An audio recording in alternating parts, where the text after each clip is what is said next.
अस्सलाम वालेकुम नाज़रीन, सन टीवी न्यूज़ जो प्रोग्राम बेरो टाइम खणी अवां जो मेज़बान ज़ैन सरकी अवां जी ख़िदमत में हाज़िर आहे।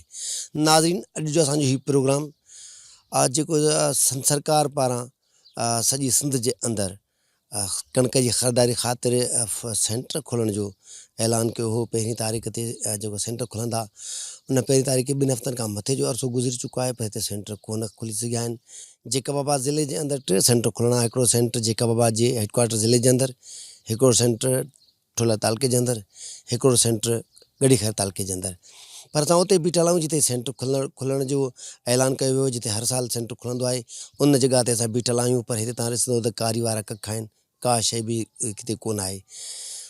सेंटर खुलण त पंहिंजी जाइ ते, पर हिते हिकिड़ो चौकीदार बि कोन्हे ऐं जंहिंखां पुछा कजे आहे। असां कोशिशि कईसीं त हिते जेको कोशिशि कंदासीं जेको फूड जो आहे ऑफिसर, ज़िले ऑफिसर ऐं फूड ऑफिसर, उन सां ॻाल्हाईंदासीं, उन खां पुछा कंदासीं त सेंटर छो न खुलिया आहिनि, कहिड़ा कारण आहिनि सेंटर न खुली सघिया आहिनि। सेंटर न खुलण जे करे जेको हितां जो हारी आहे या ज़मीनदार आहे, उनखे केतिरो नुक़सानु रसियो आहे, छो त सरकार पारां सेंटर खोले करे 3500 रुपया मण कणिक ख़रीद करण जो ऐलान कयो वियो।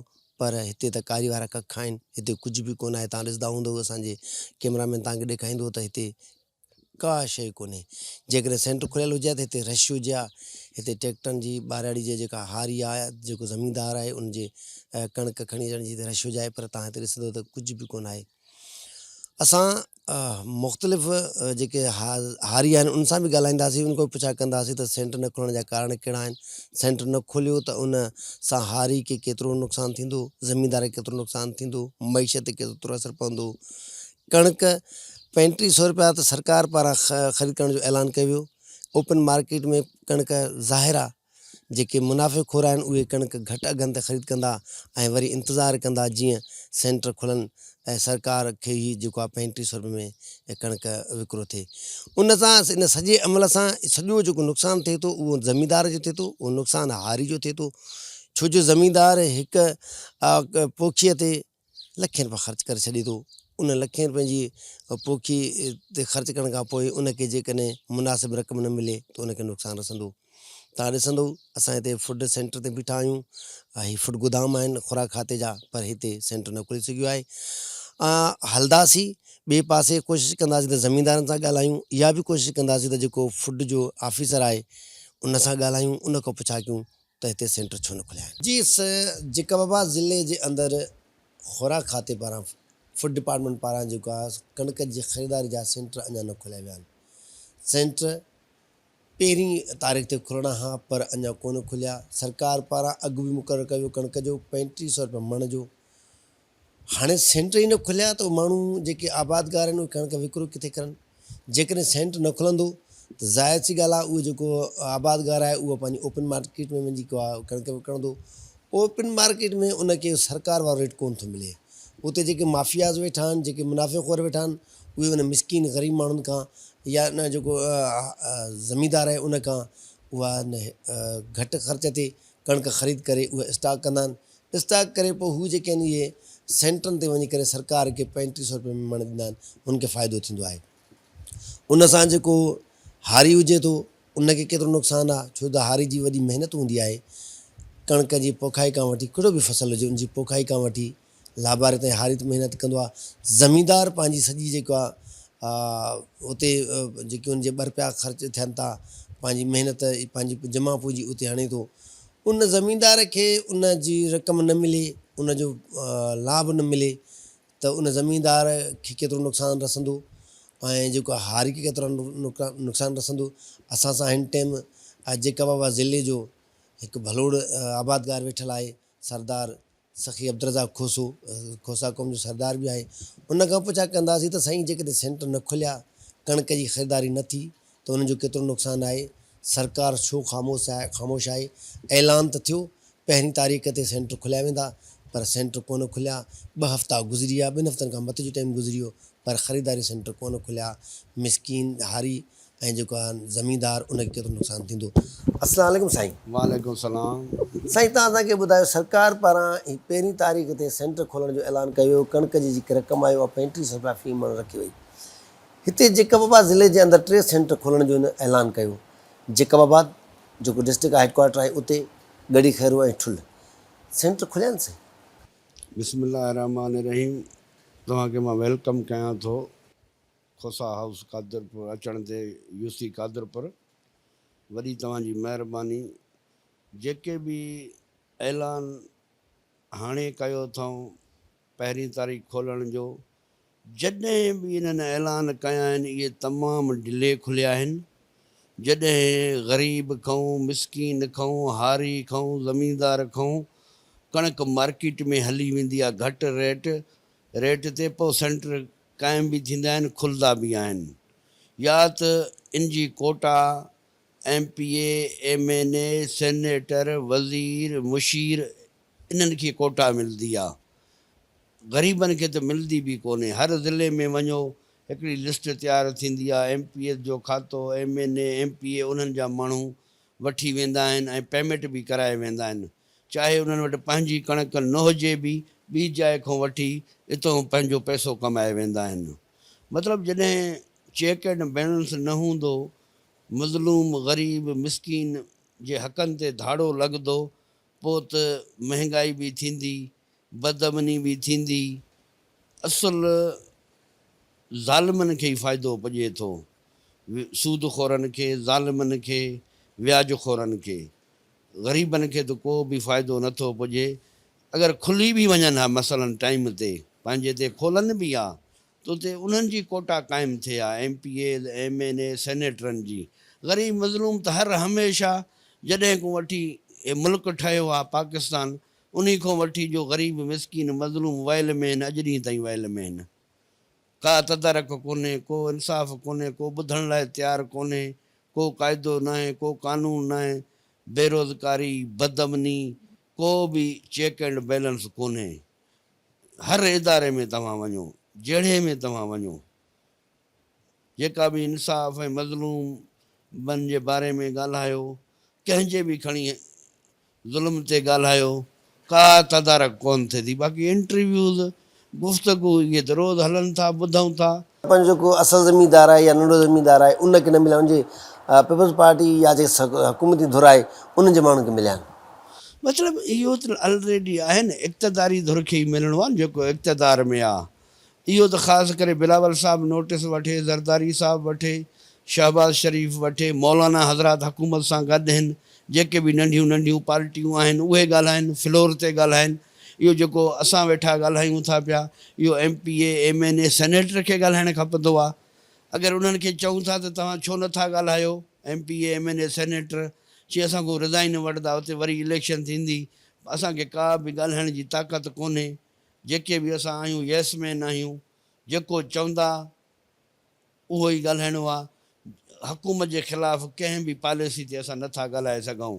केरु तव्हांखे चए थो तव्हां हुकूमत जे ख़िलाफ़ु ॻाल्हायो या पंहिंजी पार्टी जे ख़िलाफ़ु ॻाल्हायो? न ॻाल्हायो।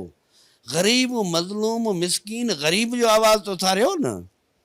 भला हिकिड़ो रोड ते फुरिजे थो पियो, सिटी में धाड़ो लॻे थो पियो, का बैंक फुरिजे थी पई, इन में भला पार्टी ते तनक़ीद त कोन्हे। त फ्लोर ते ॻाल्हायो त हे शयूं छो थियूं थियनि हर ज़िले में, सिंध जे में या पूरे पाकिस्तान जे ज़िलनि में, इहे छो थो थिए? न पार्टी असां ते नाराज़ थी वेंदी, असांखे ख़ौफ़ आहे। असां ॻाल्हाईंदासीं त असां को रिज़ाइन वठंदा, ईंदड़ वक़्त में असांखे टिकेट न ॾींदा। असांखे चुप रहणो आहे, ख़ामोश रहणो आहे, का बि चीज़ असां न ॻाल्हाईंदासीं। असां उहे ॻाल्हियूं ॻाल्हाईंदासीं जंहिंमें पार्टी जी क़यादत, पार्टी ख़ुशि थिए। ख़ुदारा मां पार्टी चेयरमैननि खे, जेके बि पार्टियूं आहिनि, त पंहिंजे कारकुन खे, पंहिंजे MPA खे, पंहिंजे MNA खे हिकिड़ो हौसलो ॾियो ऐं बाक़ाइदे उन्हनि खे तव्हां चओ त तव्हांजे ज़िलनि में जेको बि ज़ुल्म थिए थो उनजी निशानदही करे तव्हां असेंबली जे फ्लोरनि ते ॻाल्हायो। उमेदवार जॾहिं फ्लोरनि ते ॻाल्हाईंदा त उन शइ खे वॾी हिकिड़ी अहमियत आहे। पोइ उन शइ जे लाइ ज़िले इंतिज़ामिया जेका बि आहे उहा हरकत में अची वेंदी। किराईम ॾोह सॼो रुकबो, इन्हनि खे ॻाल्हाइणु घुरिजे। साईं जेके हाणे सेंटर न खुलिया उन्हनि सां फ़ाइदो उन माण्हुनि खे थींदो जेके माफ़ियाज़ आहिनि, जेके स्टॉक कंदा या जिन खे कोटा मिले थी, उन्हनि खे फ़ाइदो थींदो? साईं लखा मण, किरोड़ा मण, अरबा मण सिंध में 500 700 जे रेट सां 800 जंहिंसां घटि वञे थो हाणे सिंध में। इन सॼे सिंध जी कणिक हिकु पासे करे इन ते तूं रुपयो रख बि अरबा डॉलर ख़रबा थियनि था। हे त 800 रुपया 700 रुपया मण ते आहे। इहे जेके इन जो फ़ाइदो वठंदा इन जूं 100 पीढ़ियूं इन जो फ़ाइदो वठंदियूं। इन्हनि जा ख़ज़ाना ख़तम ई न थींदा। इन्हनि जा अकाउंट ता हयात 100 नसलनि ताईं ग्रीन रहंदा। उते वेंदा न आहिनि, उते उन्हनि खे पकड़ न आहे थींदी। अगरि को बि उन्हनि जे गैंग खां को पकड़ियो वेंदो आहे, किरोड़ा रुपया ॾेई पाण खे छॾाईंदो आहे, हो त अरबा रुपया कमायूं वेठा आहिनि। ॼण फ़क़ीर खे ख़ैरात ॾिनऊं। इन सां साईं जेको हारी हुजे थो या जेको ज़मीनदार हुजे थो उनजो केतिरो नुक़सानु थिए थो, उनखे केतिरो भोॻणो पए थो? ऐं हक़ीक़त इहा आहे असांजे ख़ासि इन इलाइक़नि में जेका महांगाई आहे, कणिक खे रेट कोन्हे, सारी खे कोन्हे, इलसी खे कोन्हे, सिरे खे कोन्हे, जौ खे चणे खे कोई बि रेट कोन्हे। तमामु हिकिड़ो हारी सां उहो अञा गुरबत में हलियो थो वञे। तमामु ज़्यादा गुरबत कर्ज़ाई थी थो वञे। ॿिज भाण हर गवर्नमेंट जो अगरि कुझु बि मिलियो आहे त इहे वॾे मुंडी वारनि खे, पोयूं जेका कुल्हा वॾे पेट वारा, इन्हनि खे माल मिलियो आहे। सॼो इन्हनि जे पेट में आहे, वॾे पेट वारनि जे में। जी तव्हां सरदार साहिब जी ॻाल्हियूं ॿुधियूं। चवणु आहे त सरकार खे घुरिजे त जेका बाबा जे ज़िले अंदरि जल्दी सेंटर खोलनि त जीअं हिते जे हारी ऐं तुंहिंजे ज़मीनदार खे फ़ाइदो रसे। हलंदासीं ॿिए तरफ़ ॿिए कंहिं हारी खे ऐं ज़मीनदार ॾे उन खां पुछा कंदासीं त उन वटि कहिड़ी सूरत हाल आहे। जी नाज़रीन, कोशिशि कयूं पिया त DFC फूड आहे उन सां ॻाल्हि ॿोल कयूं, असांजी ऑफिस बि ठाहियूं, उन खां पुछा कंदासीं त सेंटर छो न खुलिया आहिनि, जॾहिं त सरकार पारां जेको ऐलान कयो उन ऐलान खे 15 ॾींहं खां मथे जो अरसो गुज़री चुको आहे, हिन टाइम सेंटर न खुलिया आहिनि। असां हलंदासीं DFC ऑफिस में ॾिसंदासीं, उन खां पुछा कंदासीं त हिते सेंटर केतिरा सेंटर खोलिया वेंदा ऐं किथे किथे सेंटर खोलिया वेंदा। असां हिन टाइम उनजी ऑफिस पहुता आहियूं, ॾिसंदासीं साहब वेठल आहे त उन खां पुछा कंदासीं त सेंटर खुलिया आहिनि त किथे किथे खोलिया विया आहिनि ऐं केतिरा सेंटर खोलिया विया आहिनि। तव्हां असांखे ॾिसंदो त हीअ साहब जी ऑफिस आहे। साहब पाण ऑफिस में कोन आहिनि, उनजी कुर्सी ख़ाली पई आहे ऐं लॻे थो त शायदि साहब हाणे ताज़ो ई उथी वियो आहे। तव्हांखे कंडीशन ॾिसंदा हूंदव त उनजी गिलास बि पियल आहिनि ऐं पाणी जी बटल बि पई आहे ऐं लॻे पियो त साहब हींअर ई जेको आहे उथी वियो आहे। असां कोशिशि कईसीं, उन सां 2-3 चकर फ़ोन ते बि राब्ते जी कोशिशि कईसीं त उन खां पुछा कयूं त जेका बाबा ज़िले जे अंदरि केतिरा सेंटर आहिनि ऐं जेको आहे ख़रीदार अमल शुरू थियो आहे न थियो आहे, केतिरा सेंटर क़ाइमु कया वेंदा ऐं सरकार पारां जेको ऐलान कयो आहे उन ते अमल थियो आहे न थियो आहे। छो त सरकार पारां इहो चयो वियो त 3500 रुपया कणिक जी जेको आहे फ़ी मण जी रक़म अदा कई वेंदी, ॾिनी वेंदी, पर हिते जेको आहे DFC साहिबु कोन्हे। असां कोशिशि कंदासीं उनजी भरवारी ऑफिस में हलंदासीं, उते ॾिसंदासीं त हेड क्लार्क आहे या उन जेको क्लार्क आहे उन खां पुछा कंदासीं त उहे छा चवनि था त साहिबु हिते ऑफिस आयो आहे या न आयो आहे। हीअ ऑफिस आहे, तव्हां ॾिसंदो त हीअ ऑफिस बि बंदि पई आहे। अंदरां हिन ऑफिस खे बंदि करे छॾिया अथऊं। जेको बि अमलो वेठो आहे अंदरि उहो शायदि ॻाल्हाइणु नथो चाहे। ॾिसंदा हूंदो त हीअ ऑफिस बंदि आहे। अंदरां हुन ऑफिस खे बंदि कयो वियो आहे। अफ़सोस सां चवणो पए थो त हिते जेके ऑफिसर आहिनि, जेके कामोर आहिनि, उहे सरकार जी पॉलिसियुनि ते अमल करण बजाए सिर्फ़ु पंहिंजूं पॉलिसियूं एडॉप्ट कयूं वेठा आहिनि।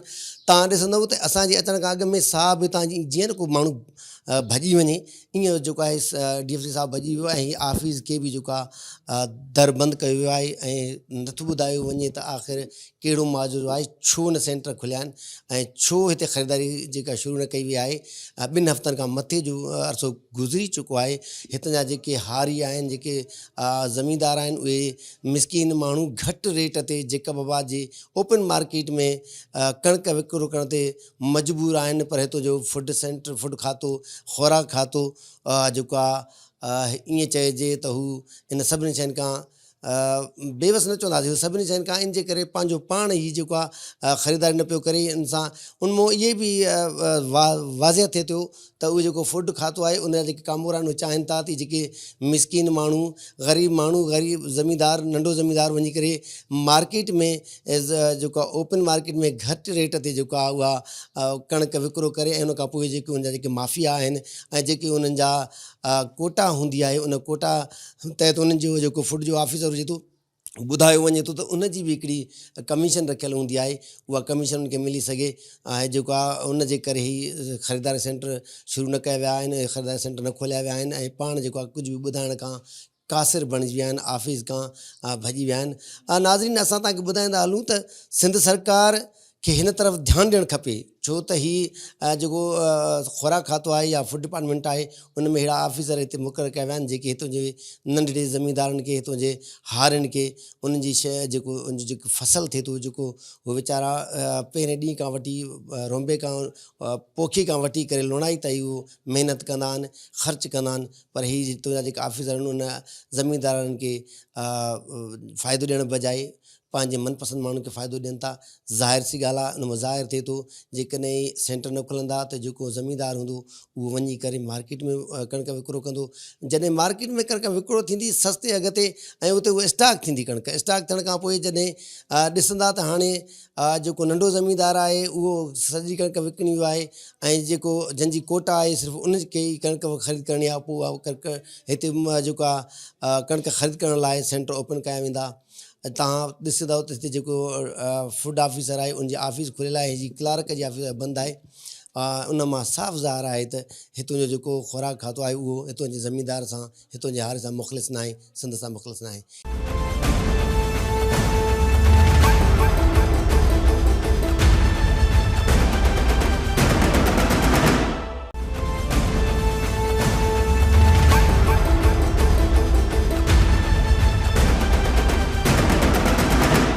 जी नाज़रीन, ठुल में कहिड़ी सूरत हाल आहे, उतां जो जेको रिपोर्टर आहे सरमंद कंडराणी उन पारां वाज़े कई वई सूरत हाल। अचो त उनजी सूरत हाल ॾिसूं। ठुल जे अंदरि जेको आहे खुराक खाते पारां सेंटर खोलिया न खोलिया कणिक जी ख़रीद वारा, ऐं उते जेको आहे उतां जो हारी, उतां जो ज़मींदार कणिक किथे विकिरो करे पियो, ऐं सेंटर छो न खुलिया आहिनि। अचो त ठुल जी सूरत हाल को तव्हांखे आगाह कयूं। हाँ जी, बिल्कुलु ज़ैन साहब, मां हिन वक़्तु मौजूदु आहियां ठुल जे फूड गुदाम ते। असां इन हवाले सां जेको ॻाल्हि ॿोल कंदासीं हितां आबादगारनि सां, हारियुनि सां, ऐं कोशिशि कंदासीं त जेका फूड जो को अथॉरिटी मिले, फूड जो को इंस्पेक्टर मिले, उन सां बि ॻाल्हि ॿोल कयूं, उन खां पुछा कयूं त आख़िर ठुल तालुक में कणिक जे ख़रीदारी जा सेंटर छो न खुली सघिया आहिनि, ऐं कहिड़ा सबब आहिनि जो रुकावटूं पैदा थियल आहिनि। तव्हां ॿुधाईंदो हलां त सिंध हुकूमत तरफ़ां कणिक ऐं बारदानो डीज़ल जे हवाले सां उन्हनि खे रक़म बि ॾिनी आहे, ॿिज बाण जा पैसा बि ॾिना विया आहिनि, डीज़ल जे मुद्दे में सब्सिडी बि ॾिनी वई आहे, बारदाने जा पैसा ॾियण जो ऐलान कयो आहे, पर अञा ताईं ठुल तालुके जे कंहिं बि सेंटर ते का बि ख़रीदारी न थी सघी आहे। जेतोणीकि ठुल तालुके में जेको वॾे वॾो सेंटर आहे उहो ठुल सेंटर आहे। ठुल सेंटर में अॼु मौजूदु आहे, उते हिकु वैरानी जा मंज़र तव्हां नज़र, किथे बि को आबादगार नथो अचे, नज़र नथो अचे, किथे को फूड जो अमलदार नज़र नथो अचे, जॾहिं त इन सां अलावा ठुल तालुके में जेका ॿिया फूड जा सेंटर आहिनि, गढ़ी हसन आहे, दीनगढ़ आहे, नज़ीर अहमद खोसो आहे, मुबारकपुर आहे, मीरपुर बुरड़ो आहे, खावंद महर समेत केतिरा फूड सेंटर उहो अञा ताईं खुली न सघिया आहिनि। कणिक जी जेका ख़रीदारी शुरू जेका न थी सघी आहे, जेतोणीकि हर साल मार्च अप्रैल महीने में बारदानो बि पहुची वेंदो ऐं कणिक जी ख़रीदारी थींदी, पर हिन साल जेका कंहिं बि क़िस्म जी का बि ख़रीदारी न थी सघे आहे। ज़ैन साहब, इन सां गॾु मां इहो बि एड कंदो हलां त असां जंहिं सेंटर ते मौजूदु आहियूं उन सेंटर ते इन खां अॻु में जेका एंटी करप्शन ऐं नेब जो इनक्वायरियूं हिन सेंटरनि ते, ठुल तालुके मुख़्तलिफ़ सेंटरनि ते हलंदड़ आहिनि। डिस्ट्रिक्ट फूड कंट्रोल जेको आहे जेकबाबाद, उन अॻु में कुझु महीना पहिरियों हिकु लेटर कढियो ठुल तालुके जे मुख़्तलिफ़ सेंटरनि ते, त जिते 16,000 ॿोरियूं गुम आहिनि, कणिक जूं ॿोरियूं गुम आहिनि। हिते बि हाणे कारी वारा कख जेके उते मौजूदु आहिनि, ऐं हिते जेको कणिक जेको पुराणो पयल आहे उन में बि उहो बि किनो थी वियो आहे, मिटी जी जेका मिलावट मुसलसल कई पई आहे। केतिरा ई चकर पुलिस हिन सेंटर ते छापा आया, फूड वारनि छापा आया, पर लेन देन खां पोइ उहो मामला रफ़ा थी विया। हिते जेको कणिक मौजूदु आहे उहो कणिक जेका सरकारी रिकार्ड में उन में त कणिक आहे, पर त सॼो जेको आहे ॿोरियूं उन जो मिटी सां भरियल। अचो त इन हवाले सां हितां जो आबादगारनि ऐं पंहिंजो हारनि ऐं शहरनि सां ॻाल्हि ॿोल कयूं त आख़िर ठुल तालुके फूड जो जेको सेंटर आहे ख़रीदारी उहो छो न खुली सघिया आहिनि, ऐं जेको फूड वारो जेको पंहिंजो जेको खातो आहे उहो माण्हू खे रिलीफ ॾेई सघियो आहे न ॾेई सघियो आहे, या हाणे ॾेई सघंदो या न सघंदो, ऐं कहिड़ा सबब आहिनि जो ठुल तालुके में जेका कणिक जी ख़रीदारी जा सेंटर न खुली सघिया आहिनि। अचो त इन हवाले सां हारनि, शहरनि, आबादगारनि, वापारनि सां ॻाल्हि ॿोल कयूं, उन्हनि जो छा चवणु आहे। साईं, वॾो नुक़सानु आहे। ॾिसो न, 4200 रुपियो 4200 रेट अॻु में हुयो, हाणे वरी 3500 रुपया। डीज़ल किथे आहे, पेट्रोल किथे आहे, ॿी महांगाई किथे आहे। गवर्नमेंट जेकॾहिं अवाम सां ईअं कंदी, ज़ाहिर आहे काश्तकार तबाह थी वेंदो। काश्तकार छा तबाह त आहे, काश्तकार खे छा मिले थो? कणिक घणी लहंदी एवरेज 15 मण 16 मण, उन ते ख़र्चो केतिरो आहे? बहरहाल काश्तकार वॾे नुक़सान में आहे। गवर्नमेंट खे कम अज़ कम रेट 5000 रुपयो करणु घुरिजे। 5000 खां घटि आबादगार को बि बेनिफिट न वठी सघंदो। साईं सेंटर त आबादगार जे लाइ खुलंदा बि न आहिनि, न अॻे खुलिया। सेंटर त खुलंदा ई वापारियुनि जे लाइ आहिनि, जेके उहे 2500-2600 रुपए में वठी 3500 रुपए में विकिणंदा आहिनि। सेंटर त उहे कंहिं कम जा ई न आहिनि। सेंटर फ़ाइदो मिले छा न मिले छा, खुले बि न, पोइ अवाम खे तकलीफ़ त कोन मिलंदो। उहो त मिलंदो वरी उन माण्हुनि खे जेके इहो वापारु कंदा आहिनि कणिक जो, जेके टाइकोन आहिनि। उहो तव्हांखे बि ख़बर आहे, असांखे बि ख़बर आहे। आबादगार त ईअं सम्झो पीड़ियल आहे। हर आबादगार जंहिंजो नालो ज़मींदार आहे या हारी आहे, उहो त ख़तमु आहे साईं। सारी जो तव्हां पाण ॾिठो, चांवर जो रेट किथे कोन्हे, को एक्सपोर्ट कोन्हे, का तवजा कोन्हे। अलाह ताला खां दुआ इहा आहे त असांजे हुकुमराननि खे अलाह ताला सम्झ ॾे त उहे अची करे आबादगार जो सार संभाल लहनि, सब्सिडी ॾियनि त को चाड़ो चढ़े, वरना आबादगार साईं ख़तमु। साईं ॻाल्हि इहा ई आहे त कणिक जो रेट बिल्कुलु 3500 रुपया बि घटि आहे। हिन टाइम ख़र्चु ज़मींदार जो ज़्यादा थिए थो, तक़रीबन लख रुपयो खां बि मथे जरेब ते ख़र्चु थिए थो। उन हिसाब सां आबादी असांजे कणिक जी अॻ में ई घटि आहे, एवरेज असां वटि घटि वेहे थो आबादी, ऐं रेट बि ही तमामु घटि रेट आहे। इन करे असां सिंध हुकूमत खे गुज़ारिश कंदासीं त घटि में घटि कणिक जो रेट 50,000 रुपया मण हुजणु खपे। पोइ कुझु न कुझु आबादगार जो फ़ाइदे वारी ॻाल्हि थींदी। अगरि जेकॾहिं हीअ रेट आहे, हिन में त आबादगार खे खसारो आहे। गुज़िरियल साल बि कुझु रेट न मिलियो आहे, ऐं वरी मथां सारियुनि जो कापारी धकु लॻी वियो आहे। हाणे वरी हीअ कणिक जो फसल तयारु थियो आहे, भई कुझु रेट कोन्हे, को 3500 रुपए में त ख़र्चु बि न निकिरंदो आबादगार जो। ऐं ॿी सूरत इहा ई आहे, अगरि जेकॾहिं गवर्नमेंट रेट मुक़ररु कयो आहे त उहो जेको बारदानो मिलंदो त उहो आबादगार खे त मिले ई नथो। उहे त जेके बि असांजे इलाइक़े जा वस वारा आहिनि, वॾा माण्हू आहिनि, सभु बारदाना उहे वठी करे पंजाब मां कणिक घुराए, ॿियनि शहरनि मां कणिक घुराए भरे ॾियनि था। हीअ जेके आबादगार आहिनि, हुननि खे हिकिड़ो बोरो बि नथो मिले बारदाने जो। महिरबानी करे रेट खे ते बि मद्देनज़र नज़रसानी कई वञे, ऐं बारदाने लाइ बिल्कुलु सख़्ती कई वञे। जेके बि आबादगार आहिनि, जन कणिक जी पोखी कई आहे, उन्हनि खे बारदानो मुहैया कयो वञे। बिल्कुलु फ़र्क़ु पवंदो, बिल्कुलु फ़र्क़ु पवंदो। ॾिसो न, हाणे तेल वधण सां सभु शयूं महांगियूं थियनि थियूं। भाण महांगा थींदा, गैस महांगो थींदो, ॿिज महांगा थींदा, जेके बि असांजे प्रोडक्शन आहिनि, जेके डीज़ल आहे उहो महांगो थिए थो, सभु कुझु महांगो थिए थो, ख़र्च बिल्कुलु महांगा थी वेंदा, ॾेढ ॿीणा ख़र्च थी वेंदा। हा, उहो हिन टाइम ते 2500 खां 2700 रुपया रेट ॾियनि था आबादगार खे। 2500 खां 2700 रेट जो अगरि आबादगार खे मिले त उनजे लाइ छा बचंदो, उनजे लाइ त ख़र्च बि न निकिरंदो। ॾिसो न साईं, हिननि जेका सरकार 3500 रुपया रेट मुक़ररु कयो आहे, इहा हारी ग़रीब मज़दूर जे लाइ न आहे। इहा हिननि हिकिड़ी पॉलिसी ठाही आहे, गवर्नमेंट जो हमेशह रहियो आहे, सरमाएदार खे चांस ॾियण जे लाइ। हिन वक़्तु असां ग़रीबनि खां जेके कणिक ख़रीद करे थो, उहो कदो 2800, 2900, 3000 ते ख़रीद करे उहे स्टॉक होल्डर ऐं सरमाएदार पाण वटि रखनि था पिया।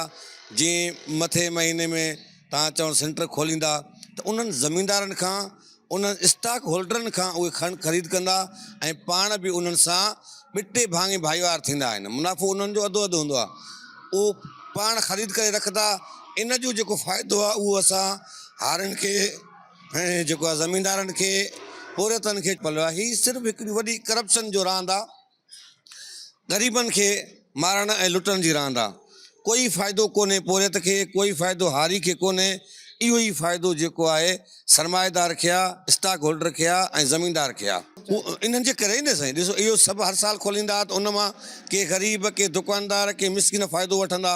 हिन वक़्तु हिननि इहा पॉलिसी तयारु कई आहे त इहो फ़ाइदो सिर्फ़ु सरमाएदार खे ॾियणो आहे, इहो फ़ाइदो ज़मीनदार खे ॾियणो आहे, ग़रीब हारी खे न आहे ॾियणो। सो असां त हूअं ई सिंधी क़ौम जेके आहियूं ख़ामोश आहियूं। असुल ॻाल्हि इहा न, हिते असां वटि सिंध में ख़ासि करे पाकिस्तान में ग़रीब जे लाइ कानून ॿियो हूंदो आहे, अमीर जे लाइ ॿियो हूंदो आहे। छो त कानून ठाहिनि ई मिसकिननि जे लाइ था। हाणे हिते तव्हां गुज़िरियल साल जेका कणिक ही हिते तव्हांखे रिपोर्ट मिलिया हूंदा, टीवियुनि ते हलियो हूंदो आहे, उन्हनि में रुॻो बजरी, रेती ऐं मिटी मिलियल हो। उहो लखूं मण कणिक जा ईअं ज़ियान थी विया। उन्हनि मांघर मच्छनि खे जे मथां कंहिंजे मथां FIR थी आहे, पर उहे गिरफ़्तार बि न थिया। वरी साॻी असांजी सिंध गवर्नमेंट जंहिंजे मथां FIR थियल आहिनि, जंहिंखे गिरफ़्तार थियणु खपंदो आहे, जंहिंखे नेब या एंटी करप्शन गिरफ़्तार करनि, उन्हनि खे उन सेंटरनि जो इंचार्ज करे रखनि था पिया। हीउ इन खां वधीक भला ॿियो कहिड़ो ज़ुल्म आहे। सो इन खां बचण जे लाइ वाहिद हल इहो आहे त सिंध जो हारी, सिंध जो पोरियत, सिंध जो ग़रीब मज़दूर रोडनि ते निकिरे, इन्हनि जो रस्ता रोक करे। ॿी सूरत में इहे ईअं ई खाईंदा जीअं अॻ में बि कणिक जी मिटी मिलाए कणिक खाई आहे, मिटी गोदाम ते रखी छॾी अथऊं।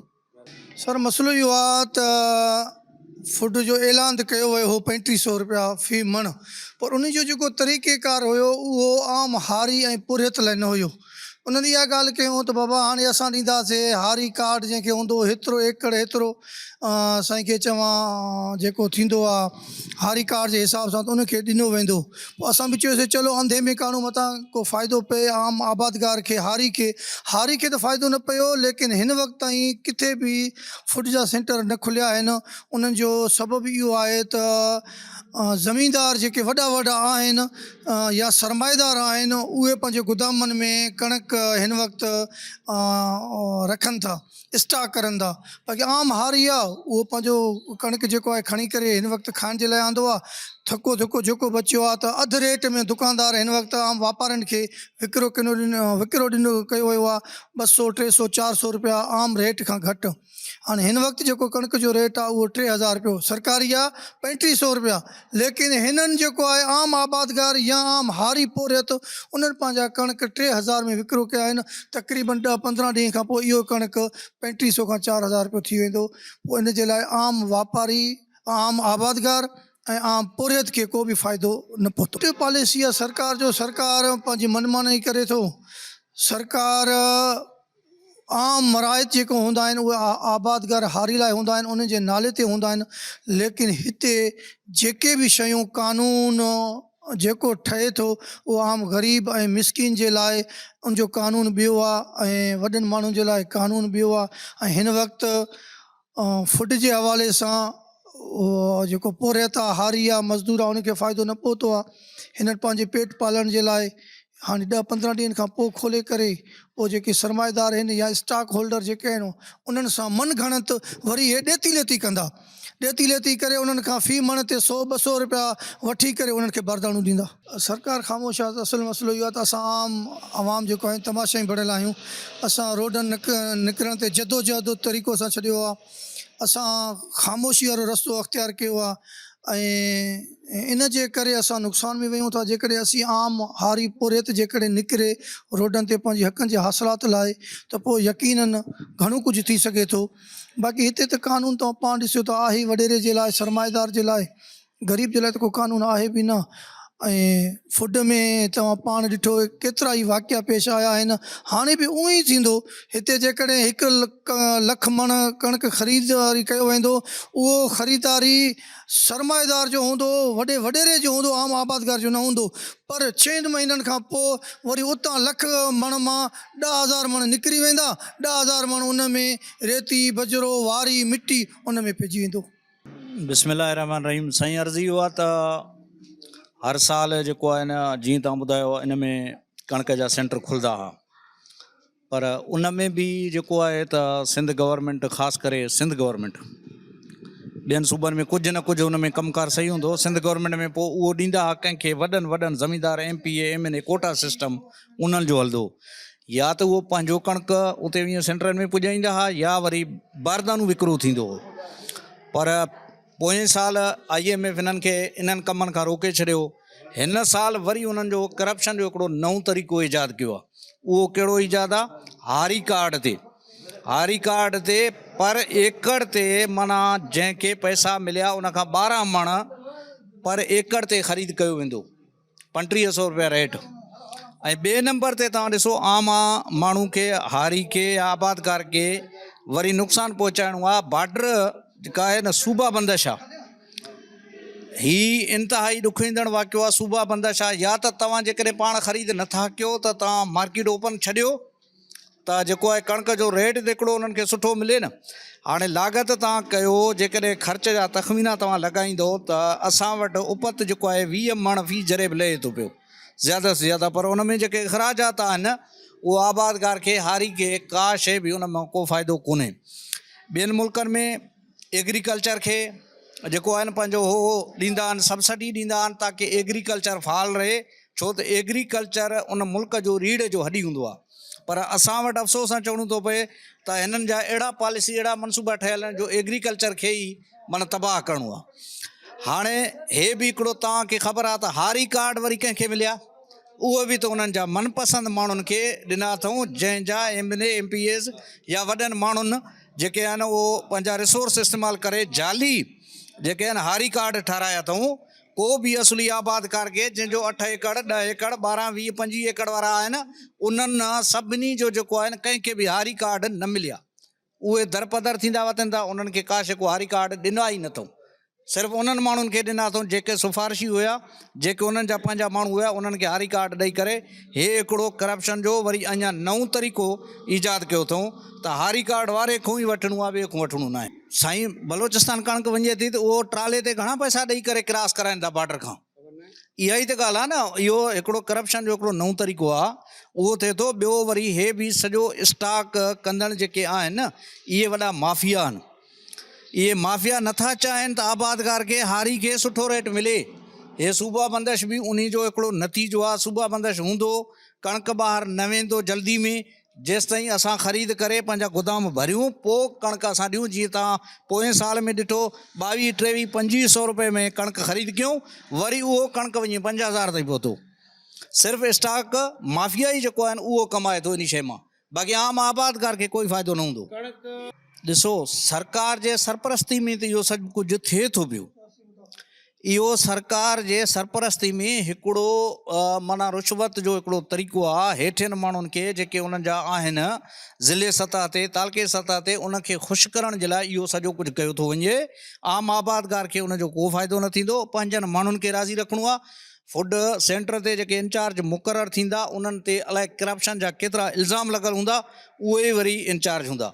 ऐं उहो सिर्फ़ु माफ़ी आहे, मिली भगत आहे, हिननि जो सॼो सियासी सरपरस्ती आहे। पीपल्स पार्टी जे गवर्नमेंट में का बि चङाई जी उमेदु न आहे, चाहे उहो फूड जे हवाले सां हुजे या ॿिया हेल्थ आहे, एजुकेशन आहे, कहिड़ो ई डिपार्टमेंट जो हुजे, त करप्शन ई करप्शन आहे, ॿियो कुझु करिणो ई न आहे। सरकार जेका ख़रीदारी जा सेंटर आहिनि, उन में खरबे रुपयनि जो हर साल सिंध गवर्नमेंट नुक़सानु बर्दाश्त करे थो। सिर्फ़ु छाजे करे?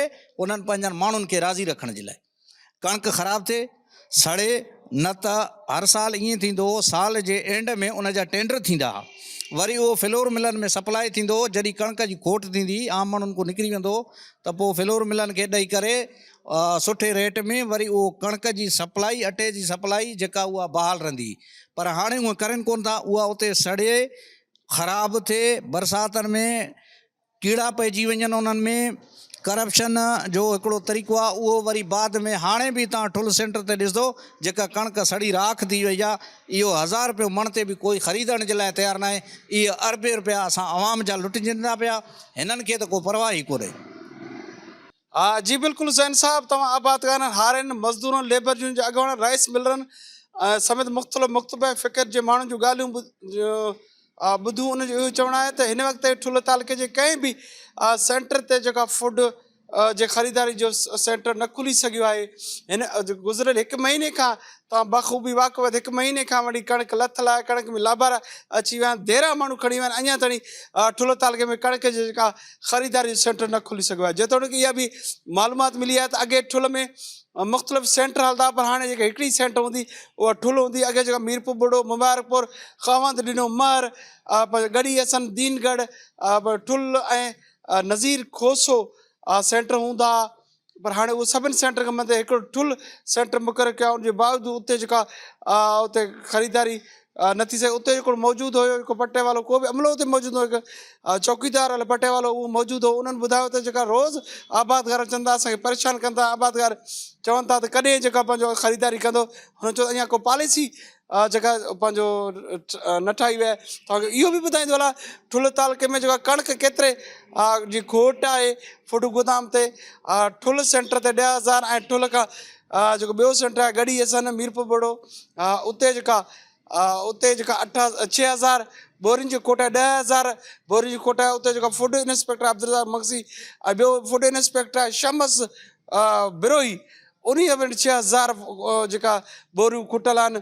ऐं हिते जेको कणिक पियल आहे, कणिक इंतिहाई ख़राबु थी वियो आहे। कणिक किनी जेका ॿुधी चवनि पिया त 500 रुपए 600 रुपए में हिननि कणिक जेका ख़रीद कई आहे, जेका पंजाब मां उहो किनी भुती कणिक जेका उते रखी करे जेका सही ऐं सुठी जेका कणिक आहे उन्हनि जेका बलूचिस्तान रस्ते हुन विकिरो कयो आहे। ऐं जेका अरबे रुपयनि जो जेको कणिक आहे उहो कणिक विकिरो कयो आहे।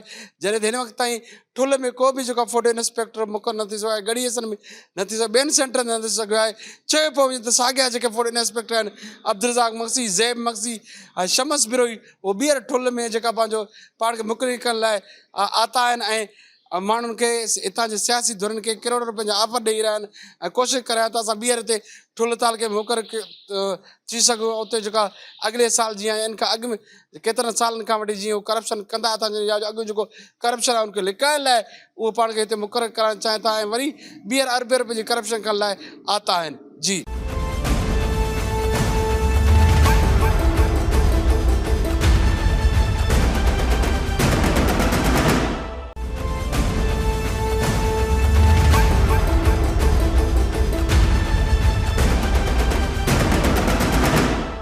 जी नाज़रीन, तव्हां ठुल जी सुरताल ॾिठी, उतां जे हारियुनि जो चवणु आहे, उतां जे ज़मीनदारनि जो चवणु आहे त हिते बि जेको हिन टाइम ताईं अञा 2 हफ़्तनि खां मथे जो अरसो गुज़री चुको आहे, सेंटर न खोलिया विया आहिनि, जंहिंजे करे हू हारी ऐं जेको ज़मीनदार आहे उहे ओपन मार्केट में सस्ते अघ ते कणिक विकिरो करण ते मजबूर आहिनि। असीं हिन टाइम हलंदासीं गढ़ी खैरे में ॾिसंदासीं त उते कहिड़ी सूरत हाल आहे। असांखे उते गढ़ी खैरे सिंध टीवी न्यूज़ जो रिपोर्टर मोहम्मद इब्राहिम अबड़ो इन सूरत हाल खां आगाह करे रहियो। अचो त गढ़ी खैरे जी सूरत हाल ॾिसूं। जी बिल्कुलु ज़ैन साहब, तव्हांखे ॿुधाईंदो हलां त समूरे ज़िले जीअं तालुके ॻड़ीशेरे में बि जेको आहे सरकारी फूड सेंटर जेको आहे उहो नाहे खुली सघियो, जंहिं सबबु जेको आहे त हितां जा आबादगार, हितां जा ज़मीनदार जेके आहिनि त उहे सस्ते अघ ते पंहिंजो जेको आहे त कणिक विकिणण ते मजबूर आहिनि। तव्हांखे मां इहो ॿुधाईंदो हलां त सियासी रसाकशी जे करे गुज़िरियल साल बि जेको आहे त हीउ फूड गोदाम ईअं ई बंदि पियल हो। उन खां पोइ जेको आहे त हिते को बि इंचार्ज मुक़ररु नाहे थी सघियो। इहो तव्हांखे ॿुधाईंदो हलां त 2022 खां वठी 2026 हले पियो, त उहो 2022 खां 2026 ताईं जेको बि कणिक आहे त उहो हिन वक़्तु ताईं हिन गोदाम में पियल आहे। लखें बोरियुनि मां जेको आहे त हज़ारें बोरियूं कणिक जूं ख़राब थी चुकियूं आहिनि, पर फूड इंतिज़ामिया, फूड खातो जेको आहे त उन खुराक खाते जो हिन तरफ़ ध्यानु ई न आहे।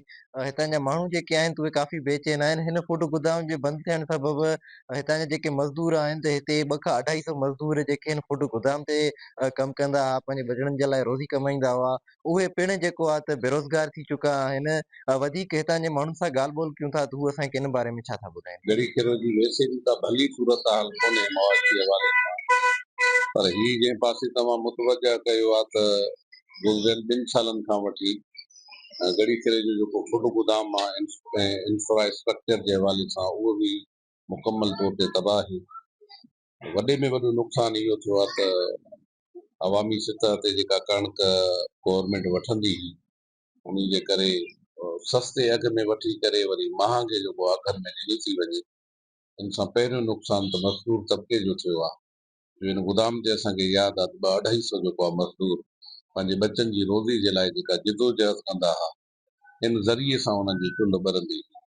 वॾो नुक़सानु पहिरियों इहो आहे त उहे मज़दूर हिन टाइम बेरोज़गार लॻा पिया आहिनि। नंबर ॿी ॻाल्हि इहा आहे त गोदाम तबाह बर्बाद लॻा पिया आहिनि। सिंध गवर्नमेंट खे असां इन पासे मुतवजा था कयूं त ज़िले जेकबाबाद जो तहसील गढ़ी कहिड़ो वैसे बि पसमानदा आहे। अगरि इन कणिक जे गोदामनि खे बहाल कयो वञे ऐं इन्हनि खे फ़आल कयो वञे त मुआशी हवाले सां गढ़ी खेरो जेको आहे मज़बूत थी सघे थो ऐं अवामुन्नास ख़ुसूसन मज़दूर हारी तबिको जेको आहे न बेचैनी खां निजात वठी सघे। इंतिहाई ॻणिती जो जी हालत में असां हिन वक़्तु सूरत हाल जेकी आहे ॻड़ी खिरे जी कणिक गोदाम जी ॾिठी आहे जेकी इंतिहाई ज़बून हालत में पुॼी चुको आहे ऐं अहिड़ी हालत में हितों जे शहर जो मज़दूर तबिको जेको आहे उहो परेशानी वारे आलम में पंहिंजी ज़िंदगी गुज़ारे थो। इंतिहाई वॾो नुक़सानु आहे साईं ॻड़ी खेरे जे शहर जे लाइ। हिकु वक़्तु हुयो त इहो गोदाम शहर जे मरकज़ी सतह ते पंहिंजो कमु करे पियो।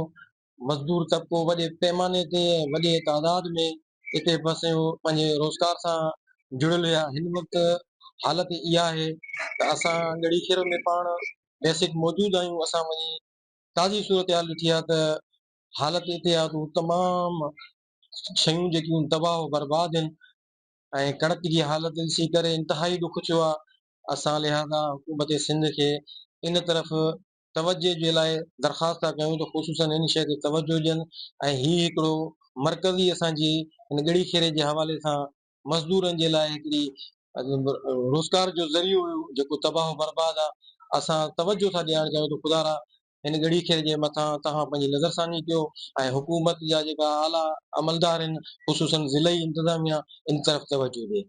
जी ज़ैन तव्हां हितां जे माण्हुनि जी ॻाल्हि ॿोल ॿुधी हुननि जो चवणो त फुट गोदाम बंदि थियण जे करे हू वापारी माफ़ियाउनि वटि जेको आहे त यरगमाल बणियल आहिनि। हितां जा ज़मीनदार हितां जा आबादगार साल जो पोरियो जेको आहे हुननि जो त उहे माफ़ियाऊं हिते जेको आहे त घटि रेट करे खणनि थियूं। फुट गोदाम जॾहिं खुलंदो आहे त हू सरकारी अघ ते पंहिंजा जेको आहे त फसल पंहिंजो कणिक वग़ैरह विकिणंदा आहिनि। पर सरकारी गोदाम जे जेको आहे त बंदि थियण सबबि हितां जा आबादगार त परेशान आहिनि ई, पर हितां जो आम माण्हू जेके मज़दूर तबिको आहे उहो पिणु ॾाढो जेको आहे त परेशान नज़र अचे थो। 2 खां 250 मज़दूर जेके हिन सेंटर जे बंदि थियण सबबि बेरोज़गार थी विया आहिनि। हुननि जे घर में बि फाका कशी वारी सूरत हाल आहे। हितां जे माण्हुनि पारां खुराक खाते खां इहा घुर कई थी वञे, इहो पुरज़ोर मुतालबो कयो थो वञे त ॻड़ी खेरो जो जेको आहे त फूड सेंटर फिलफोर खोलियो वञे त जीअं हितां जा ज़मीनदार जेको आहे ज़मीनदारनि समेत हितां जा मज़दूर बि हिन खां फ़ाइदेमंद थी सघनि। जी नाज़रीन, तव्हां गड़ी खेरे जी सूरत हाल ॾिठी, उते बि सेम सूरत हाल आहे जहिड़ी ठुल में सूरत हाल आहे तहिड़ी ॻड़ी खेरे में बि आहे। उते बि जेको आहे सेंटर न खुलिया आहिनि। उतां जो बि ज़मीनदार ऐं हारी परेशान आहे, सस्ते अघ ते कणिक विकिणण लाइ परेशान आहे। ऐं जॾहिं तव्हां जेकबाबाद जी सूरत हाल ॾिठी, उते जेको फूड ऑफिसर हुयो उन सिंध टीवी जी टीम ईंदे ॾिसी करे जेको आहे हुन ऑफिस जा दरवाज़ा बंदि करे छॾिया ऐं पंहिंजी ऑफिस मां निकिरी करे हेड क्लार्क जी ऑफिस में वेही करे उन उतां जा दरवाज़ा बंदि करे छॾिया। ऐं जॾहिं असां उते पंहिंजी रिकॉर्डिंग पूरी कईसीं त उन खां पोइ दरवाज़ा खोले करे उतां हू रफ़ू चकर थी वियो। ऐं जेकबाबाद जे अंदरि हिन ताईं किथे बि को सेंटर न खुली सघियो आहे। ठुल हुजे, जेकबाबाद हुजे, ॻड़ी खेर हुजे, सेंटर न खुलण जे करे उतां जो जेको हारी आहे, उतां जेको ज़मीनदार आहे, उहो कणिक सस्ते अघ ते विकिणण ते मजबूर आहे ऐं सस्ते कणिक विकिणी करे हुनखे ॾाढो परेशानी खे मुंहुं ॾियणो पए थो। हुनजी जेकी महिनत आहे, हुन जेको बि ख़र्चु आहे उहो हुनजो पूरो कोन थींदो। ॿी सूरत हाल त इहा आहे त जेकी कणिक आहे हिते ओपन मार्केट में विकिरो कई वञे थी सस्ते अघ ते, उहा पोइ जेकी आहे ख़ुराक खाते पारां जिन माण्हुनि खे, जिन ज़मीनदारनि खे या जिन माण्हुनि खे हिकिड़ो कोटा ॾिनी वेंदी आहे, उन कोटा खे पूरो करण लाइ बि उहा कणिक जमा कई वेंदी आहे। पोइ इहा कणिक सरकारी रेट ते 3500 रुपया मन ॾिनी वेंदी आहे। सस्ते अघ ते कणिक मिलंदी आहे। उन मां बि जेके मुनाफ़िक़ोर आहिनि उहे लखें रुपया करोड़ रुपया कमाईंदा आहिनि। जेकबाबाद जो ख़ुराक खातो बि उन्हनि जी इन किर्त में शामिलु हूंदो आहे, उनजी बि हिकिड़ी कमीशन मुक़ररु कयल हूंदी आहे। ऐं जेकबाबाद जो हारी, जेकबाबाद जो ज़मीनदार परेशान आहे ऐं हुन सरकार खां ख़ासि करे वज़ीर आला सिंध खां अपील कई आहे त जेकबाबाद जे अंदरि जेको आहे हीअ सेंटर खोलिया वञनि ऐं हिते जेको आहे सरकारी अघ ते ज़मीन, सरकारी अघ ते कणिक ख़रीद कई वञे त जीअं उहे पंहिंजे जेको ख़र्चु पको कयो आहे उहो लाहे सघनि। ईंदड़ प्रोग्राम ताईं पंहिंजी मेज़बान ज़ैन सरकी खे ॾींदा इजाज़त। अल्लाह हाफ़िज़।